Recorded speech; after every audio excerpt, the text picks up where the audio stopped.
Hey guys, it's Adam. I hope you're doing fantastic. Welcome to Do You Watch Anime, a show where I sit down with a guest every week and ask them, do you watch anime? And we go from there. And today, joining me is voice actor in such anime as Sasaki and Peeps, My Hero Academia, Zenshu, and so much more. Erin Nicole Lundquist, how are you today? Hi, I'm doing great. How are you? Good, good. So, do you watch anime? Kind of. Not really is my answer to that. Okay. I think it depends on who you ask. Okay. I think there are three answers to this question. Okay. I've seen your podcast and I've noticed that a lot of people usually answer like, yeah, and this is what I watch, and and it goes from there. So the answer is, am I currently watching an anime? Yes, I am watching One Piece. I'm on Enies Lobby. So I'm on, I'm in like the late 200s of One Piece. And this is my first time seeing it. And I love I see like a lot of your little stuff in the background and I'm like, woo, this is exciting. But that is, other than for research for when I am acting, that's the only anime I'm currently actively watching. Okay. That being said, if you asked like my grandma, like, do I watch anime? Yes, because like I have in the past, I'm watching one now. That totally counts. If you ask an anime fan, and I love anime fans, no, I don't, because I'm not up with the newest season and like what's going on. But I will say that I've watched more anime in the last 6 months or so than I had in the 10 years prior to that, because the more that I work in anime, the more obsessed I become with my fellow actors' performances. I love to support like my friends. I love to support people I care about. And so I'll watch shows that maybe I wouldn't have normally watched just because they're in them. Because I want to see the work that they're doing. And then I get to discover lots of new stories that way. Oh my god, I love it. So, going all the way back to like maybe childhood, how did you first like find anime in general? Yeah, that is a really cool question. So when I'm gonna date myself. I'm gonna date myself. When I was a kid, anime wasn't the word. There was Japanimation. And there were cartoons, but most of things like Pokemon was around when I was about 10 years old. And prior to that, I think Sailor Moon had already been around for a while. I knew of Robotech. I knew of Astro Boy, but those were like Pokemon was cartoons. Like we didn't call that something differently. And then something like Astro Boy was called Japanimation at the time. And then it wasn't until I was probably 15 when Toonami was really popping off. It was about, I think Adult Swim and the late night anime started when I was 16 years old. Prior to that, before Adult Swim was founded, I had watched Akira and Perfect Blue. And so my first real introduction to where I was like, oh, this is anime were the films. It was different anime films. And so it was not something that I grew up with. I watched a lot of Western cartoons and I've played video games my whole life. But it was very integral to my teenage years because once that's when I got deep into like Dragon Ball Z and anything that was on Toonami, anything that was on late night, like Witch Hunter Robin, Trigun, Cowboy Bebop, all that stuff. I watched all of it. I had the imported CDs from the internet. Like, it was I had like the Japanese imports for everything. I would say I was like 16 when I got really into anime. Oh my god, I love that. So, what's a show that you love that you have to go, hold on, I swear it's good? Oh, that's a great question. Oh man. What is a show that I love that I would be like, hold on, I swear it's good? So, maybe it is One Piece. But the thing is, like, I fell in love with it kind of right away. Like, well, I fell in love with it after a bit. But the thing is that I'm still on my journey. So I know it just gets better and better and better and better and better. And I'm already like deep in the love. Like I'm deep in the love with One Piece. But it is kind of one of those shows where you're like, oh, what's next? Like, what are they going to do? I'm like, just keep watching. Just keep watching it. I think that the other anime that really draw me are the ones that start really strong with their storytelling and then continue strong. So I don't know. Oh, no, wait. Wait. Witch Hunter Robin. Okay. The first half of Witch Hunter Robin is okay. And then the second half of Witch Hunter Robin is really good. And it's because they changed script writers in the middle. Oh. And one of the actors took over script writing and was like, give me this, and like started writing it closer to what the Japanese story actually was. And it went from kind of dumbing down the story to really elevating it. And so I would say I do tell people when I love Witch Hunter Robin, I'm like, hey, you might have to wait through like 15 episodes, but I promise it's all worth it. Like, you're right. I do have one. There you go. Yeah. So for those who don't know, what is Witch Hunter Robin? Okay, Witch Hunter Robin is a early 2000s anime about a girl who is a witch that has partnered with a government agency that hunts witches. And so they go on, and so it's a bunch of people who have developed a system to identify people with magical powers and go after and kill them before their powers get out of control and become a danger to the public. Right. And so Witch Hunter Robin is a witch herself, but she has aligned with them because she agrees that witches are dangerous. And so that's the story. That's the hook, you know?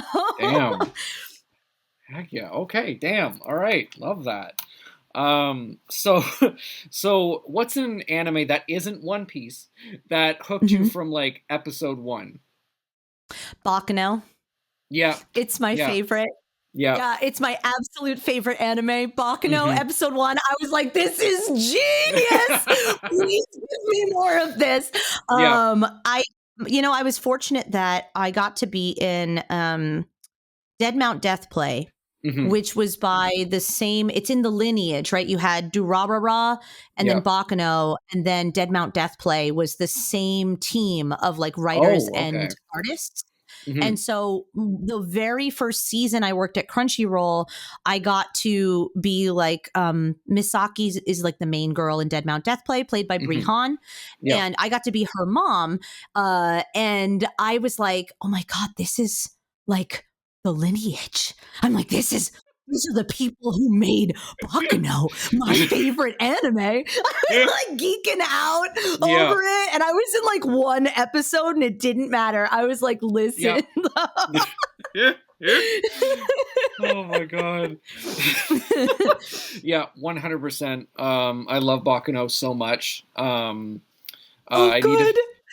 need to find it on like Blu-ray. Like, I swear to God. Yeah. I have it on DVD, I think, because I bought, so I have it. I don't think I have it on Blu. I think I have it on DVD. Who's your favorite character, as long as the character isn't a spoiler themselves? Who's your favorite character in Baccano? Oh, God. Oh, that's so difficult. How the hell? I know. Oh, my God. Oh, God. I can't. I love this. That's the thing. They're all important. Yeah, they're all important. I'm like, and that's kind of the point. Like that's one of the. Oh my God, that's one of the one of the anime that I can not pick a favorite because it's just so difficult. I'm like, no stress. I kind of loaded that question. I'm sorry. No. I'm like, how the hell? Oh my God, like. Yeah, God, all of them. Fuck it, all of them. Cool. Yeah, no, that's fine. I totally accept this. Yeah. All of them. I just love all of them because it's and the dub. Oh my God. Oh. Yes, I watched it dubbed. I don't think I've ever watched it subbed. When I was younger, I used to dabble in both, where I would try to watch if I liked an anime. First of all, For those who don't know, there used to just be a lot less anime, like a lot many fewer titles would come over. And so you had time to watch it again and again and again and again. And something that was very common was that you'd watch it either like subbed first and dubbed first. Some people, I mean, the whole sub-dub war is still like a thing, but back in the day, it was extremely vitriolic. And so I would watch both and I would have preferences. Like Trigun had a good dub, but I loved the Japanese performance. I watched Trigun subbed multiple times and dubbed, I think, once or twice. Cowboy Bebop, I loved the dub and I watched it subbed, I think, once, but then I watched the dub multiple times. And so you just had, I think, more time to experience the shows in different ways, whereas now there's so much coming out and a lot of it is really good. You know, it's like there's stuff that is more bubblegum. Like last season I was so excited, I got to play Eulishia in the Unaware Atelier Meister. And it was my second lead in a show. And when I got in there to record, I was like, this is a nice show because it's like bubblegum fantasy. It makes you feel good. Things feel like they're generally going to work out. So the stakes feel a little bit lower than like Kaiju number 8 or like, you know, or Attack on Titan or something like that. And so there are shows you can watch now to sort of relax or unwind or just sort of like have a good time. And then there are shows that have these big, hard-hitting stories that hit you in like deep into the feelings. I'm not saying that Unaware Atelier Meister didn't have emotional performances, but it's not meant to like try to change your worldview drastically so that you experience life from that point on in a different way. Like that's what Akira was meant to do. That's what Perfect Blue did. You know, like that's what used to come over used to be a lot of stuff that was very hard hitting. And so heavy, heavy is a good word.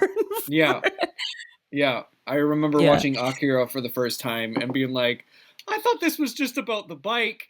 Like, oh my God, like I had no idea, and I was like, oh, there are people blowing up. There are heads being. Oh dear, there is so much crime. I wasn't aware that you could animate that kind of stuff. Like I just didn't think about it because I had only really been exposed to American cartoon and anime that was made for children, like Sailor Moon and Pokemon and stuff like that. Yeah. And so geared towards a younger audience. And so I just did not realize how violent animation could even potentially become. And then, you know, now it's just different, you know, like it was always there, but now we're just getting so much that now you get to see a full spectrum of what kind of stories this medium can tell. Yeah. 100%. And like, so my go-to like fluff anime is Laid Back Camp. Because, yay. It literally just, I put it on and I'm just like, oh, I don't no stress in my life. We're good. And then we turn it off. I heard to not watch it hungry though. Yeah. Like don't watch it while you're hungry. Nope. Because that food looks delicious. Straight up. I was like, how are you making this canned hot dog look so good? So good. like, oh my God. So moving on to roles that you voice in. You voice Peeps in Sasaki and Peeps. I also love that anime.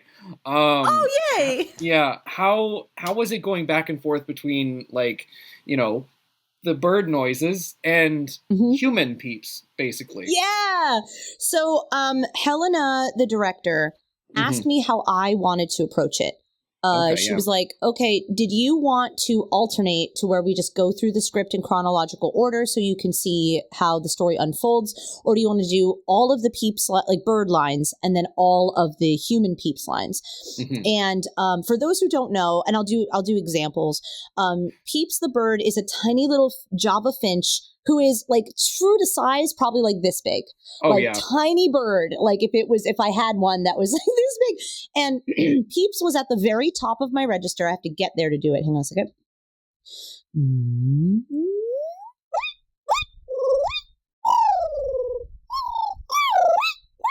And that was like the bird sounds. And then the human Peeps is an adult male wizard trapped in the body of the bird. So, and they wanted him to be a little like, not pompous, but sort of have that refined lilt. So they cast a femme voice actor, even though the Japanese is also a feminine actor, but hang on, I'm going to go down. I have to do it. I have to press. My name is Piercarlo, the Star Sage. And he's just at sort of the bottom of my register. And so I chose to do all of the bird stuff first because it is physically easier for me to do than to maintain where my body needs to be placed to give myself the proper breath support to do the human Peeps. I also have been making odd animal noises and monster noises my whole life. And so when I get called in to do creatures and critters and animals, it's like feeding that inner child, like that little kid. So, and this is true to anyone in the audience. Like if you walk around and you just make little vocal stims and you're just out there like, or like the predator, right? Oh, damn. Or the clicker. What was it? Like I've done, or, inhales, right? Yeah. A cat noise, whatever it is.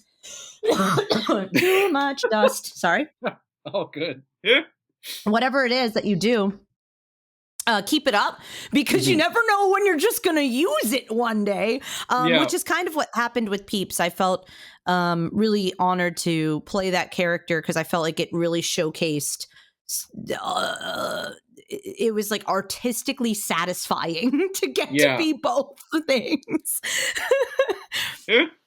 Yeah, because I originally picked it up because I was like, I love birds.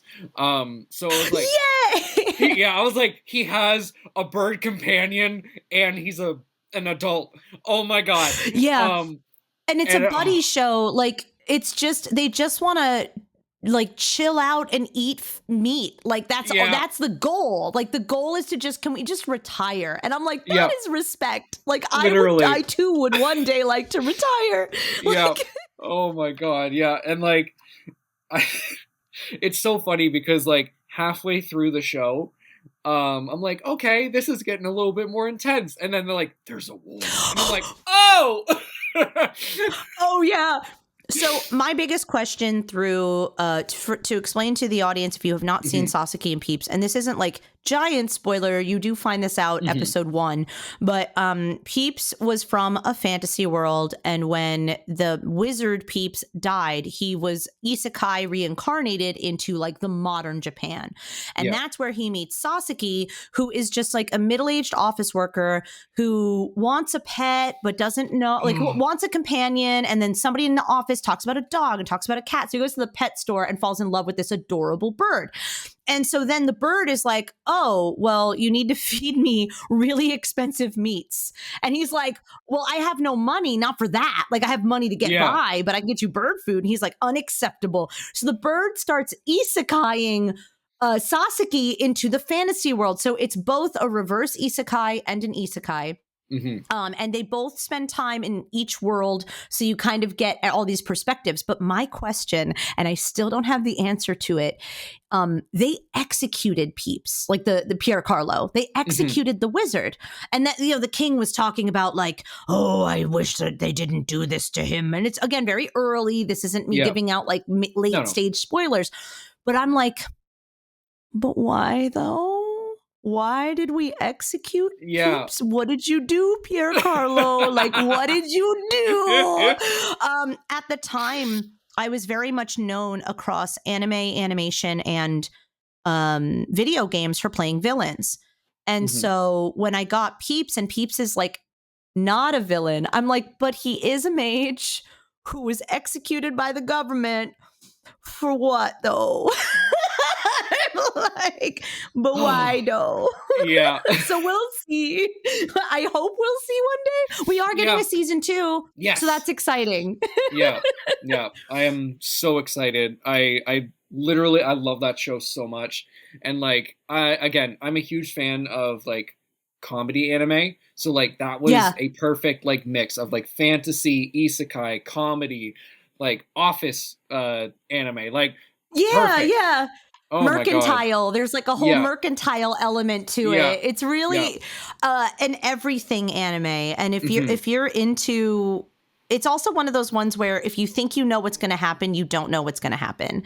Like that's one of those moments too, where you're like, oh, there's also this now. Oh, okay. I guess it's this now. Oh, and also this. So it's fun. Yeah. When the magical girl showed up, I was like, what is this show? What is it? Like, I was like, okay.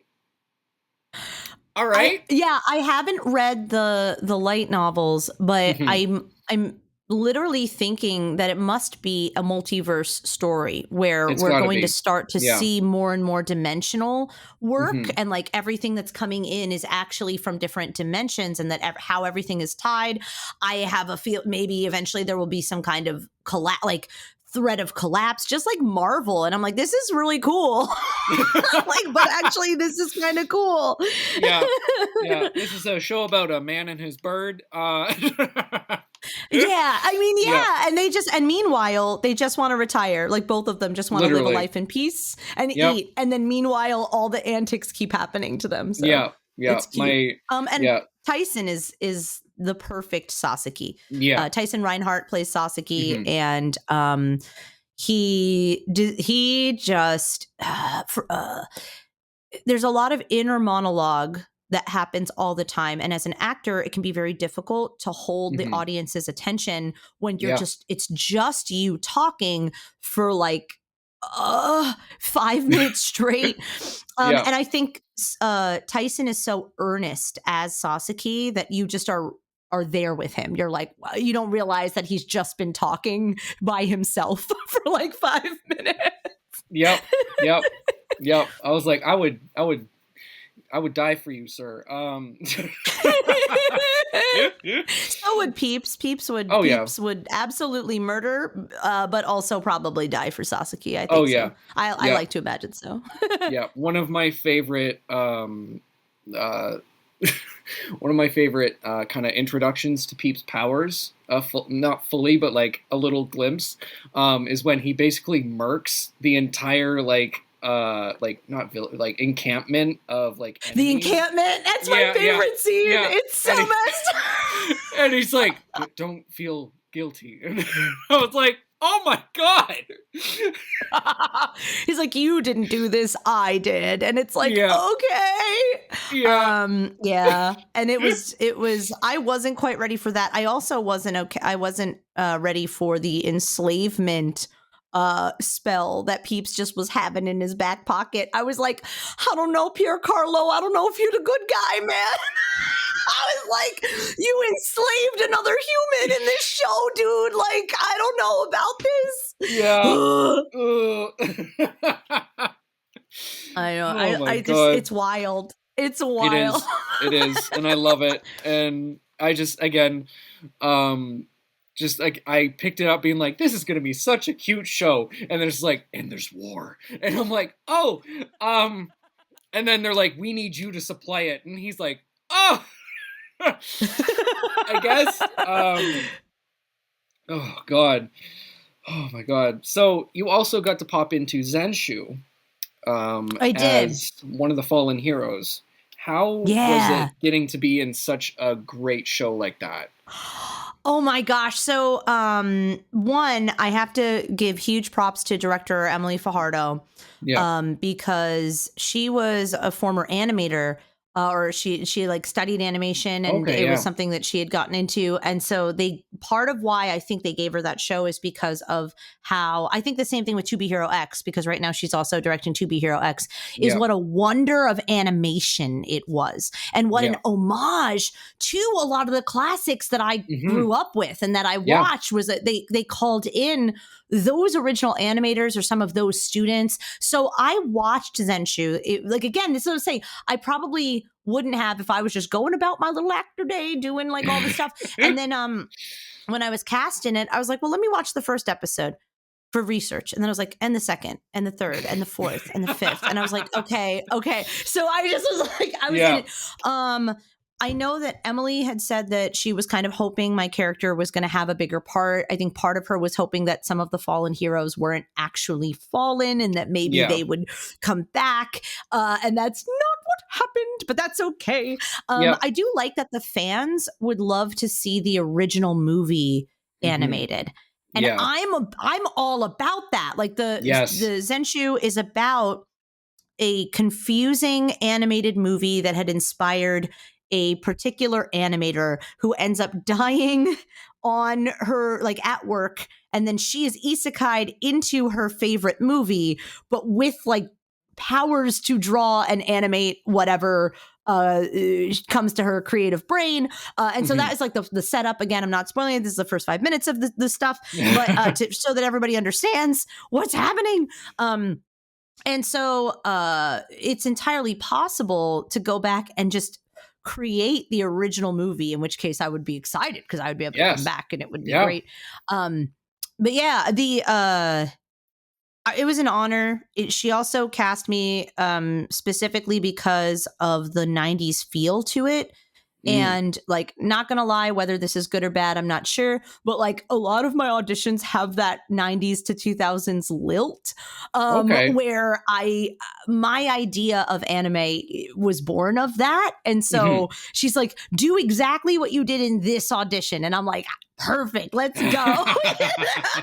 It worked. So yeah. Hi, I'm Steve Yurko. And I'm Tara Sands. Now available from Maji Media is our new podcast, 4Kids Flashback. 4Kids is the company who brought you the English dub of Pokemon in the late 90s and so many other shows like Yu-Gi-Oh!, Shaman King, Teenage Mutant Ninja Turtles, Kirby, the infamous One Piece dub, and so many more. We'll be talking to the people who worked at 4Kids. Actors, directors, writers, editors, producers, engineers, you get the point. And hopefully get the answers to questions both you and I have about the company. I actually worked there as a voice actor on some of the shows. And I was a kid watching the shows and remember way more than Tara does. And thank God for that. Steve is actually a professional storyboard artist, which gives some really unique insights into anime and animation. Subscribe today wherever you get your podcasts. That's the number 4 Kids Flashback. Hey guys, welcome to the Patreon portion of today's episode. And if you want to join the Patreon, there are a few different tiers, like shoutouts on the episodes, as well as exclusive videos and behind-the-scenes content, and so much more, and even the episode a day early. Thank you to Gio, Keith, Blythe, Bunny, Mikey, Sheba, and Brooke. And if you want to join the Patreon or find out more, the link will be down below. And yeah, back to the episode. Because the scenes were from the classic style anime. So yeah. I when it got announced that it was coming out, and like, you know, I was like, I love, again, obviously I love anime. So I was, and any type of animation, I'm like, yes, absolutely. And it's an anime about animators by animators. So I'm like, perfect. That's going to be amazing. Yes. And then Ryan the Grown got cast in it. And then, oh my God. Yeah. And then Corey and got cast in it. He's one of my best friends. Ryan and I go back. Actually, he's the reason I'm at Crunchyroll. Oh, wow. He and I used to do manga dubs online for out of Japan for a company called Lab 316. And they're on YouTube, and there's like a whole bunch of different series. You can hear like early Ryan Negron and like early Erin Lundquist, and a couple other people who made it to Crunchyroll started in this manga group. Oh, wow. And they're all like licensed. It's all official, But he moved down to Dallas, and then I was in the military. I got out of the military and I moved my family back to like the South Texas area. And he called me up. He's like, hey, I think I can get you into Crunchyroll, but you'd have to live in Dallas. And I was like, I'm there. Like, I'll be there. And within a month, I was living in Dallas so that I could work with Crunchyroll. And he did, man. Like, he got me a spot in a Walla group so that I could do background voices. And the background voices led to people going, and then I submitted more auditions, and that's how it just sort of climbed up. But I owe Ryan Negron a lot, including my whole anime career, but also just he's a real one. Like, he's a good dude, and he's such a good dude. If you have you had him on the show yet? Oh yeah, you should have him. Oh, okay, good. Him. I was like, I was like, you should have him. He's such a good dude. Okay, good. I'm glad you know. I'm glad you did. Oh yeah, don't worry. He got. I had him on before. It was funny. So he got All for One. Yes. So the funny story with that is he was supposed to be on the show the week prior, and he's like, "Can we push it back a week? I might have some cool news coming out." And I was like, "Yeah, sure." So me and my partner were like, "What could it be? Like, what's coming out right now?" And then Saturday hit with the new My Hero episode, and I was like, "Holy shit!" Like, I was like, "This is fucking insane." I was like, "This was not what I was thinking." Like, it's a role he was born to play. Because I've known him for years, and when we started working on some auditions, and we were working on different villains, and we actually had a goal to get him booked as a very particular villain in a very particular show, which is not out yet, and it hasn't been, like, it's nowhere near like the casting phase, but we kind of like plotted ahead of time. And the audition that we had worked on for that villain is what booked him young All for One. And so I am like, oh my, and then we went to an event together because I play Miheira, who has a bigger role in the manga than she did in the anime, which is okay. That's happened to me 3 times so far. Where I book a character, I do all this research, I'm like, cool. And then instead of having like this hefty part, it's like 2 lines, and I'm like, that's all right. Like, it's still there. But I got to, I call him my boss now. I'm like, Ryan, that's my boss. Like, So how was it being cast in My Hero? Because that, like, oh my God. Words and stuff, like, that's my favorite anime, so I would have just shit my pants. But that was one of the few that I did watch. Like, when it came out, I'm a big superhero buff. I'm really big into DC Comics. I've read DC Comics my whole life. I've watched all the DC shows. I read some Marvel, but I wasn't as into it. I used to run a comic book shop for like a couple of years. Like, I'm really into heroes. So when My Hero Academia came out, I just started watching as a fan. That was one of the few that I did catch as all the episodes were coming out, and I was up to date and And then I was starting to get cast in more things by Mike McFarland. And I was like, Mike McFarland also does My Hero Academia, and he's starting to pull me in for a lot of his shows. I'm like, I'm not going to get my hopes. I'm not going to get my hopes. And then when he cast me, I remember I was with my kids. And I was like, because my kids don't watch the show, but they know of the show because it's everywhere, right? Like, you can't not. They're a little young still to watch, because they could watch to a point, but then it's going to get too intense for them. So, but I remember telling them that I get to be in the show, and they were like, "No way!" Because my son has like a poster on the wall of All Might and stuff, and I was like, "Ah!" So then I told him I was one of the bad guys, and he was like, "I don't like you anymore, mommy." I remember him saying that to me because he is so like Team Deku. Like, my kid is Team Deku. So it was cute. It was a really special experience.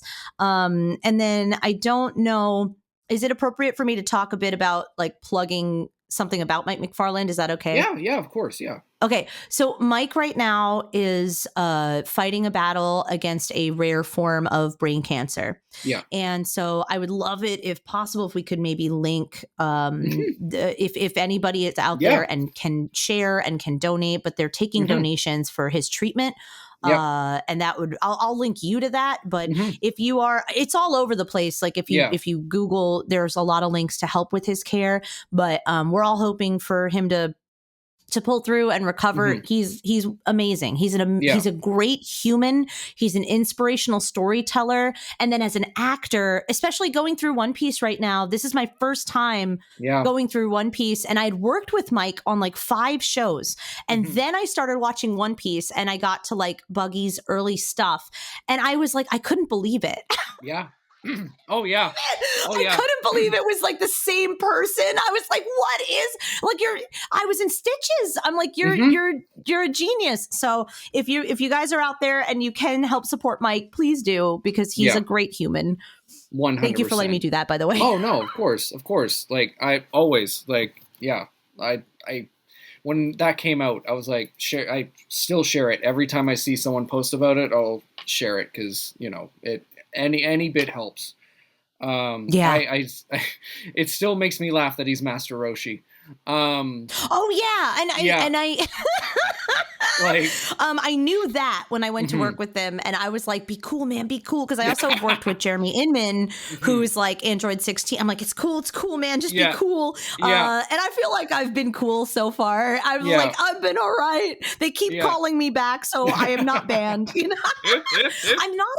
I'm not a fan of many. I'm a Doctor Who fan. I'm an Aliens fan. I think I'm more of a fan of a lot of, again, like Western cartoons and maybe some like live action stuff, but I am a big Dragon Ball Z fan. So that is really surreal. Yeah. Oh my God. I love it.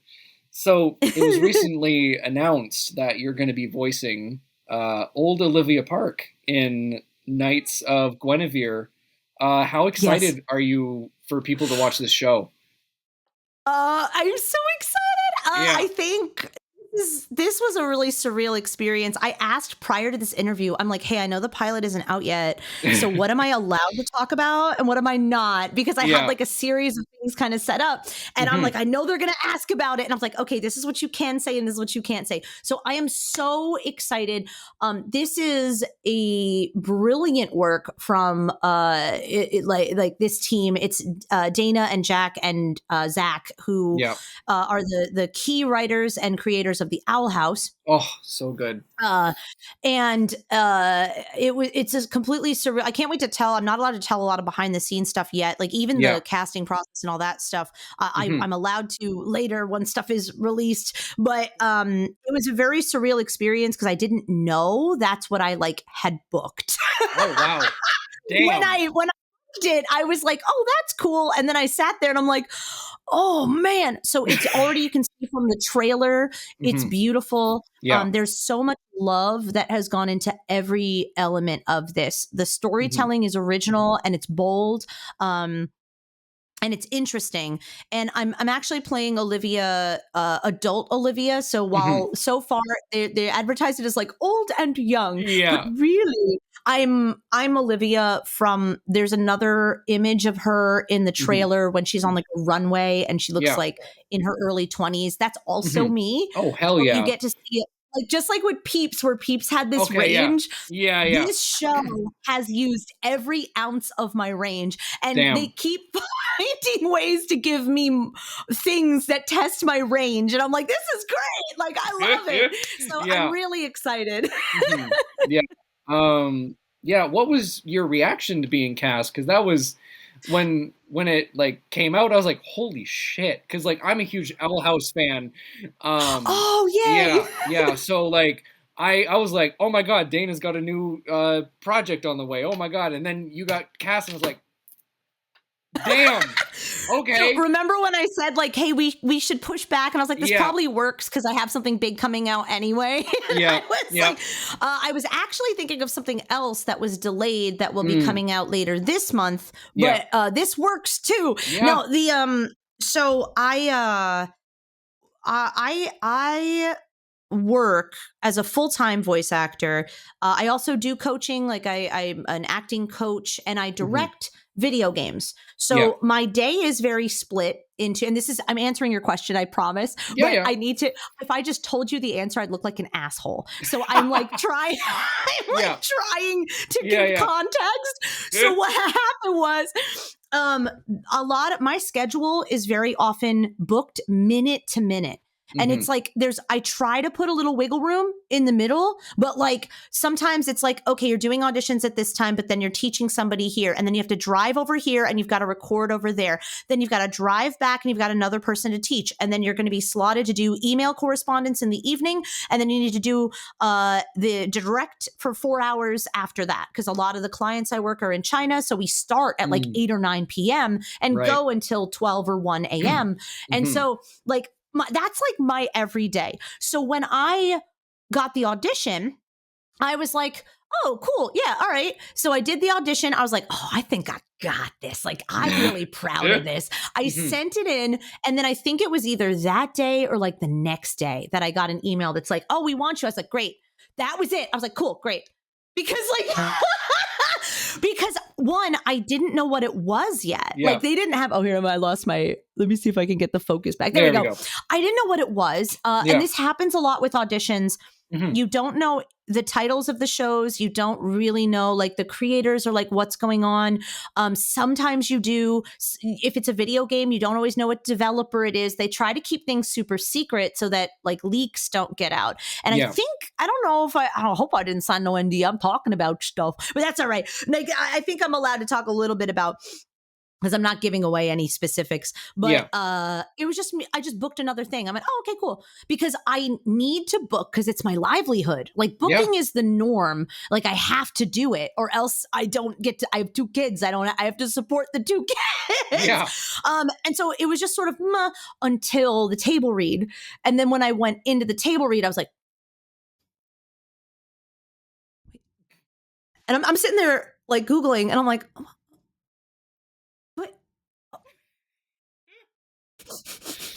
and then that's the moment where I was like, and then afterwards I freaked out, but I had to wait until like I had to be professional, and I'm like, this is fine. But no, it was because I really respect the writing of the Owl House, and I was like, I actually recognized Jack's name. I was like, is that? I was like, I know that name. I was like, what? Why do? And so I was like, but yeah, I was like, oh, okay, I'm normal about this. It just becomes the norm eventually, and this is what my teacher taught me because I studied acting for 2 years under Crispin Freeman. Who is a wildly prolific voice actor. He's one of the like pillars of anime, but he also is in every video game when they first started doing voice acting in video games. Now you see him, he was in Adventure Time, he was in Star Wars, but he's in Overwatch, and then of course he's Itachi in Naruto and Alucard in Hellsing and all this stuff. So Crispin prepared me. He was like, that's normal now. He was like, oh, good, you booked that? That's normal now. And I was like, okay. And like mentally shift from this fan mentality of like, oh my God, I'm so excited, to like, don't do that. That's normal now. And so this was a new level of normal because like once I started working with Crunchyroll, I was like, oh, okay, cool. This is really, I was like, ooh, this is really neat and like really cool. And then it became, I remembered Crispin being like, that's normal now. And I was like, okay, yes, this is normal. This is my job, blah, blah, blah. And then this was a new level of like, oh, this is normal now? Cool. And so I can't wait to see what comes about in the new normal. But I was very much like, oh my gosh, I accidentally stumbled into something really big. Like it was I like tripped and like I fell into something. And I understand that the audition is what earned it, but I felt like I tripped and fell into it. And I'm like, okay. So, oh my God. This is normal now. Yeah, this is normal now. I love that. So going to your like teaching, like what made you want to start like mentoring and teaching for voice and acting and stuff? That's a great question. So, I have what I like to call like a teacher spirit. There are some people who were just put on the earth, and teaching is so integral into their DNA that like no matter what they're doing, if they're working at an office, if they're working in medicine, if they're also finding some way to teach somebody or pass on knowledge or train people, et cetera, et cetera. Even in school, I was always that person. I was always like, oh, here, I'll show you how to do that. Or like, oh, I think I figured something out. Let me tell everybody how to do this thing that I figured out. And then when I joined the military, I was in for 11 years. And 8 of those years, unsurprisingly, I served some side function in education and training. Because I loved my jobs that I had and I wanted to make them better. Like if I saw things, I was like, oh, that process could be improved. Maybe this can be improved. How do we go about doing that? And so I ended up in training and helping to refine processes and then teaching people the new processes. That wasn't like my primary job. It was like an additional duty that I did. But additionally, everyone who's in the military is a teacher in 2 ways. We all pass down what our job is. And we're also personal mentors. We're like life mentors for I was in the Air Force, but I was stationed at Army posts. So I had soldiers under me and I had airmen under me. And so I was helping with like career goals and bringing them up. And if someone was unhappy, all right, like what's going on? Like someone's unsatisfied with the job. It's stressing them out. It's causing significant like mental strain. What can we do to adjust it? Like, is there another job in the service that maybe you'd be more interested in, and try to help push people to what will open their heart, what will make them happy? Because a happy worker is like a productive worker, which is a very military mentality, but I was in the military, so it works out. Anyway, when I left to pursue voice acting full time because I was effectively working full-time military, full-time voice acting, and I had no time for my kids. I had like 2 hours a day I was spending with my kids. And I was like, something's got to give here. Yeah. And so I ended up leaving, taking that big leap. And I was like, I never have to teach nobody again. I was like, I'm only responsible for me, myself, and I, and my family. Let's go. So I tried that for 6 months. Or no, it was like 4 months. Yeah. And I was really successful in voiceover. I was recording for about 6 hours a day, which is phenomenal because I was usually booking 2 video games a week, 1 or 2 animations a month. And then I did audiobooks. So I was recording audiobooks every single day. And I was getting more and more miserable, even though I was making more and more money. And I was confused. I'm like, I'm living the dream. I'm bringing all these characters to life. Why am I unhappy? And I realized that I wasn't feeding the part of me that loves and needs to mentor other people. Right. So speaking of Crispin Freeman, I'm going to bring him on back in here. After the 2 years I studied with Crispin, he asked if I would be his assistant teacher for his voice acting mastery workshops. And so I assistant taught his class. He was the teacher. I was in the chat. But what would happen is he would work with a student and then I would follow up with my own acting notes and encouragement and like things like that about what their process was. And I worked as a supplemental teacher to what Crispin was doing.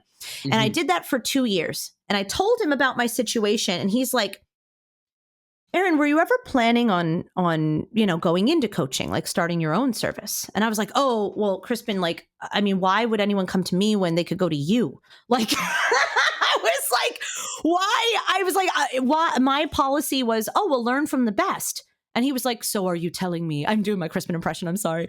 I was like, so are you telling me that you have nothing that's worthwhile to teach people? And I was like, well, no, I think I have a lot of things I could do. Oh, all right, then do that. And I was like, yes, sir. He's so reasonable. He's like the most reasonable. And he's such a good dude. So anyway, he told me that it was his goal for all of his assistant coaches in voice acting mastery to model, to see how he runs classes, how he works with different students, how he encourages them, how he runs his back of house, and that I can take that and start my own business. And so he gave me that kick in the pants. He was like, you're ready, go. Start with what you know. Don't try to say you can do something you can't, but start with what you know. And I was like, okay. And as I have grown as an actor, I have found, I also have a background, my degree, well, I have 2 degrees, but the degree I'm referencing is the liberal arts, which means I studied a lot of philosophy, but I'm very philosophically minded. And so it's like a hobby of mine to figure out overarching trends and philosophies of things. So I found myself uniquely equipped to define different philosophies of acting in my own words, not pre-existing philosophies, but like, well, how do I do this? What is like my technique? And then I'll come up with things. For example, the 3 tenets of villainy and the bully addendum. I approach villains in a very specific way, and I'm able to illustrate that in a systematic manner that is condensed and easy to understand, so that I can teach that and pass on that knowledge to someone else who doesn't die with me. And so I do that for a lot of things. Gods, I play a lot of gods, characters that are very highly magical powered, sages and things like that. I have a lesson called The Eternality of Spirit. And it teaches actors to step up from maybe they're used to playing heroes and like outlaws and fighters and stuff like that, and how to step into different spiritual realms, like as far as awareness of the character itself, you know? So, anyway, I know I rambled. I'm so passionate. I'm equally passionate about teaching as I am about acting. Yeah, no, that's why I asked. Like, it's always cool to hear, because when, half the voice actors have like 16 jobs. So like, it's always when someone's like a mentor or like a teacher or something like that, it's always interesting to say why, and like, how has that, helped your acting in general? Yeah. Oh, what a great question. Because, it's very astute to understand that I am absolutely elevating and educating my students, but I learn from them all the time. Sometimes students come in with a different life perspective. Like, I've only lived my life. And so sometimes students will be coming from a completely different point of view. I have a lot of students who are half my age. And so they will just see things a different way. And they'll give a read for a character. And I'll be like, because I'm like, I would have never thought of that way. But of course you would think of that way, because I don't teach like, oh, well, that was wrong because it wasn't what I had in my head. Like, no. My whole philosophy is give the character what it needs, so the story gets what it deserves.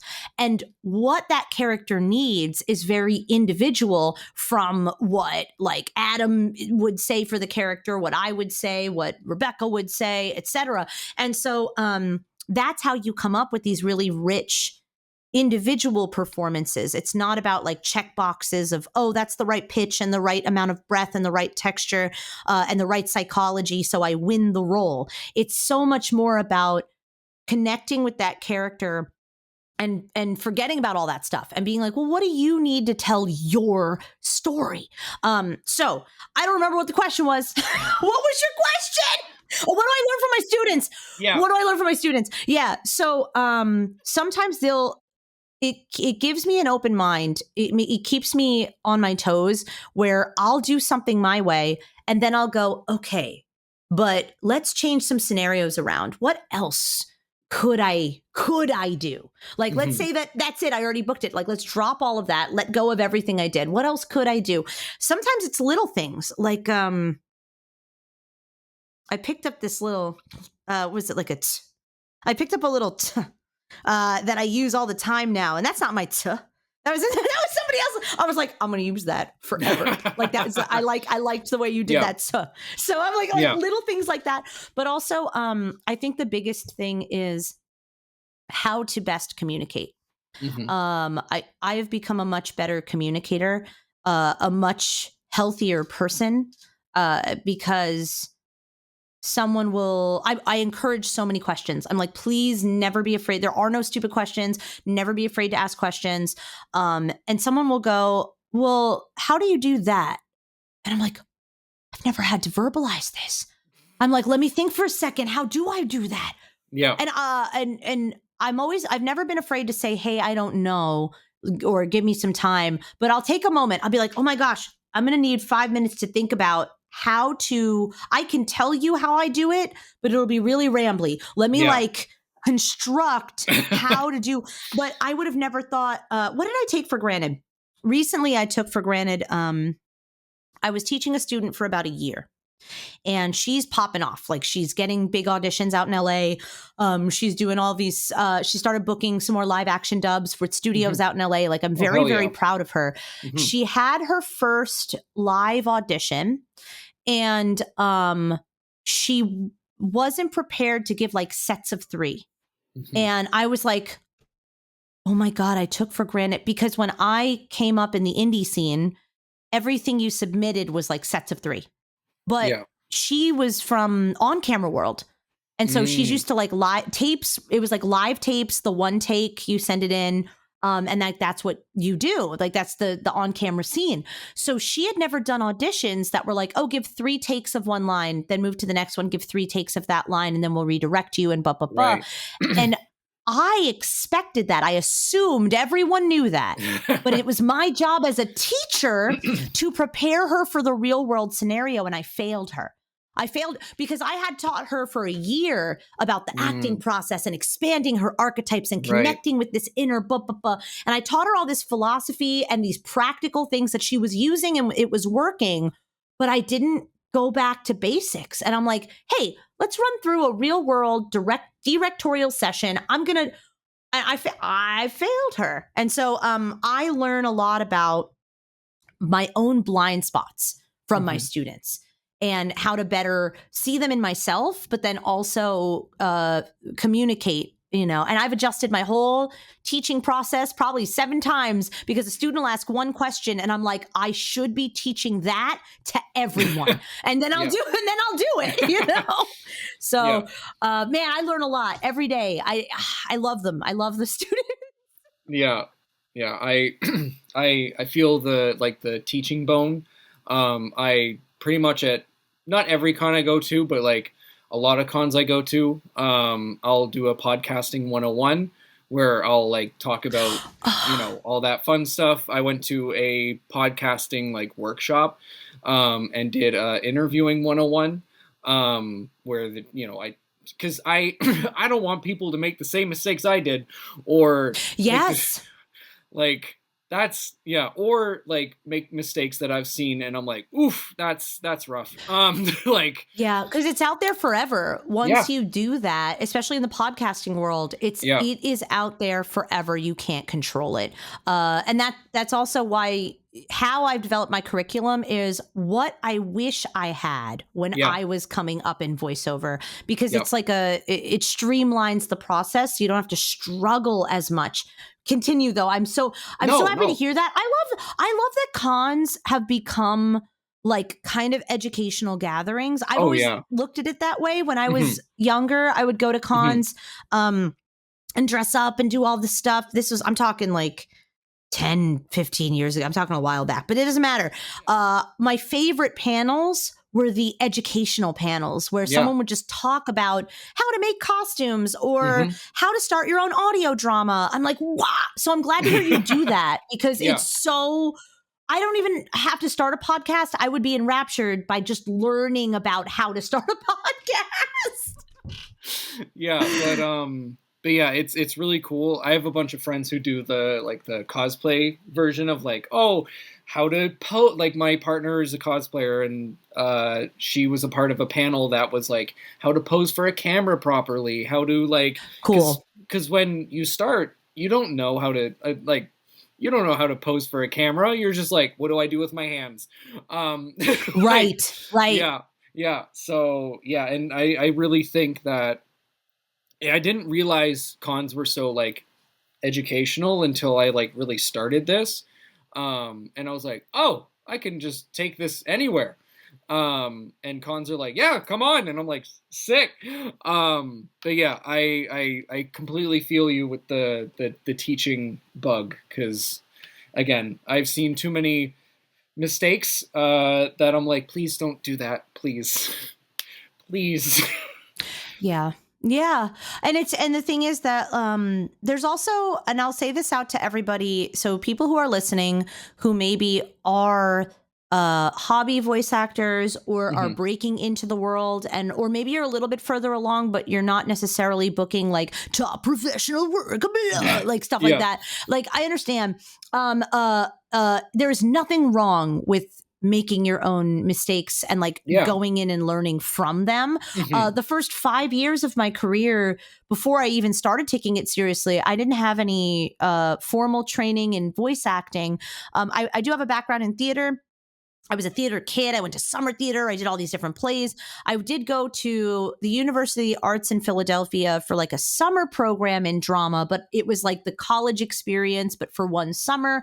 It was for like teenagers. It was great, but I learned a lot of like formal acting, a condensed version of like formal acting theory there. And it all came back. And I was like fumbling around for like 5 years. And then I was like, maybe I should get some training. And I was like, it was very quickly. It was within like a year of me getting training that I started seeing like professional bookings and stuff. And I was like, dang, who dog. I like to treat everything as trial and error in my life. And I was like, I could have been a lot further if I had but I didn't know any better. I didn't know that I didn't know. But I'm with you. I'm glad you're doing that for people because it's priceless. It's invaluable. Yeah, 100%. Like I've been doing on content creation for like 15 years now, since I was like, oh God, like in grade 8. And without, I was just saying this to another voice actor literally this week, without the awful like grade 8 Adam making these stupid skits, I would not be here. Without the stupid trying to be every YouTuber ever, I wouldn't be here, right? So it's all about like kind of words. No, you're right. I mean, I mentioned earlier about acting, like we are a product of our own experiences, and so it's what we bring to our characters. But that's just life, and you can either choose. Oh my gosh, it's actually on my website. This is full circle going back to Sasaki and Peeps. Yep. On my website, which is ErinNicoleLundquist.com, there's a coaching section. So it's on ErinNicoleLundquist.com/coaching.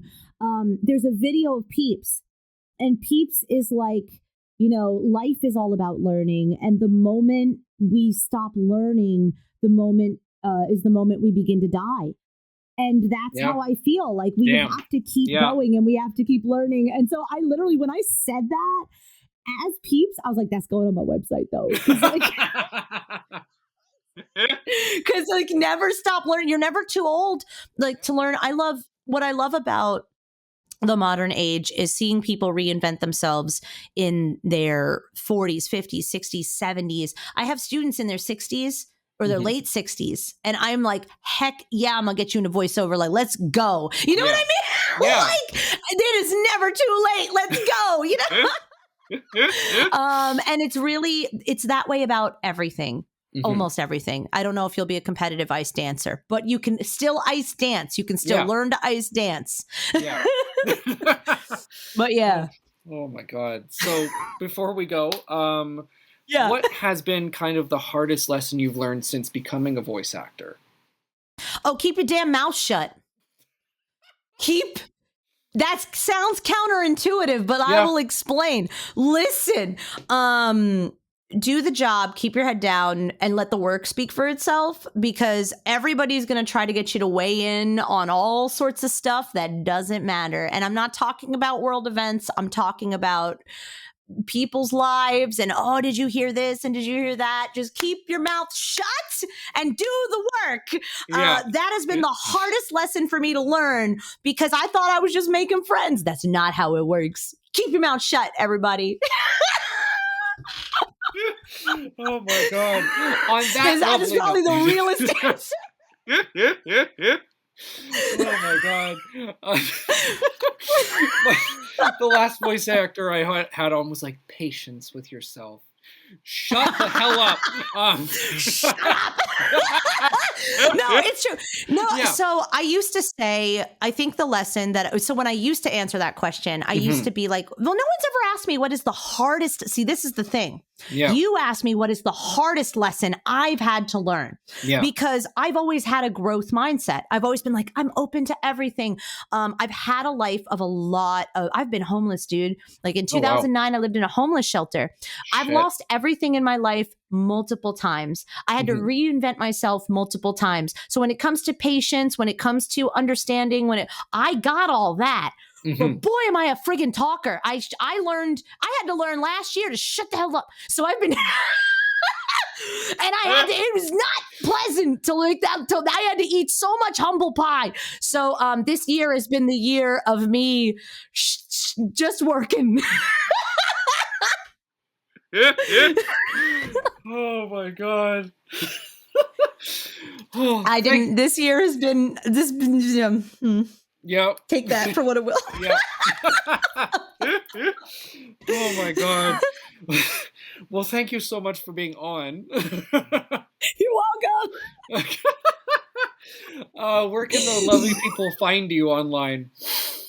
Oh my God. Yeah, so I'm at Erin Lundquist VA on X, Twitter. I hate calling it X, but on Instagram also Erin Lundquist VA. If you look up Erin Nicole Lundquist, it's me. You'll find me. I have blue hair in all my pictures. I have to get my headshots updated, but that's okay. I like I've had this since mid-August.